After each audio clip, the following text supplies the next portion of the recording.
یوں لگ رہا تھا جیسے میری سب سے قیمتی چیز مجھ سے الگ ہو گئی ہے۔ وقار مجھے کمرے میں چھوڑ گئے اور یہ تسلی دیتے ہوئے کہنے لگے کہ تم فکر مت کرو، شرمین سے میں بات کر لوں گا، وہ بچہ بھی تمہیں واپس کر جائے گی، ابھی کچھ دن تم ذرا برداشت کر لو، اس کے بعد شرمین سمجھ جائے گی۔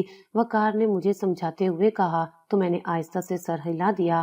وقار کے جانے کے بعد میں اپنے خالی پہلو کو دیکھتے ہوئے رونے لگی تھی۔ وقار کی بات سچ ثابت ہوئی تھی جب شرمین تھوڑی دیر کے بعد ہی بچہ میرے حوالے کر گئی تھی، یہ کہتے ہوئے کہ اسے بہت بھوک لگی ہے اور یہ کافی دیر سے رو رہا ہے، اسے دودھ پلا کر سلا دو۔ میں نے چپ چاپ سر ہلا کر اسے دودھ پلانا شروع کر دیا کیونکہ شرمین وہاں سے جا چکی تھی۔ اس رات بھی وقار واپس نہیں آئے تھے، حالانکہ انہیں پتہ بھی تھا کہ میری طبیعت ٹھیک نہیں ہے اور بچہ مجھے تنگ کرے گا، لیکن پھر بھی وقار نے دوبارہ میری خبر نہیں لی۔ اس بات کو گزرے ہوئے کچھ دن ہو چکے تھے، گھر میں اب ایک نئی لڑائی شروع ہو چکی تھی۔ وقار مجھے چھوڑنا نہیں چاہتے تھے اور شرمین ان سے اس بات پر لڑتی کہ اب معاہدے کے مطابق مجھے طلاق دے دی جائے اور بچہ لے لیا جائے، لیکن وقار اب اس بات کے لیے تیار نہیں تھے، اس لیے انہوں نے صاف صاف شرمین سے کہہ دیا تھا کہ میں طاہرہ کو طلاق نہیں دوں گا، وہ میرے بچے کی ماں ہے اور میں چاہتا ہوں کہ وہی میرے بچے کی پرورش کرے، تم بھی ایک ماں کی طرح اس کی پرورش کرنا، لیکن میں تمہارے کہنے میں آ کر یہ اتنا بڑا گناہ نہیں کر سکتا۔ وقار نے صاف صاف شرمین کو ڈانٹ دیا اور یہ کہا تو وہ حیرت کے عالم میں ان کی طرف دیکھتی رہی اور پھر ایک دم غصے سے اپنے کمرے میں بند ہوئی۔ وقار یہی سمجھے تھے کہ ابھی شرمین ناراض ہے، بعد میں منا لوں گا، لیکن شرمین تھوڑی دیر کے بعد جب باہر نکلی تو اس کے ہاتھ میں اس کا ایک سوٹ کیس تھا اور وقار کو یہ کہتے ہوئے وہاں سے چلی گئی کہ اب میرے پیچھے مت آنا، میں اس گھر میں ایک لمحہ بھی نہیں رہ سکتی جہاں پر میرا شوہر میرے علاوہ دوسری عورت کے حق میں بولے اور اسے میری بات غلط لگے، میں وہاں پر ایک لمحہ بھی اپنی زندگی گزارنا نہیں چاہتی۔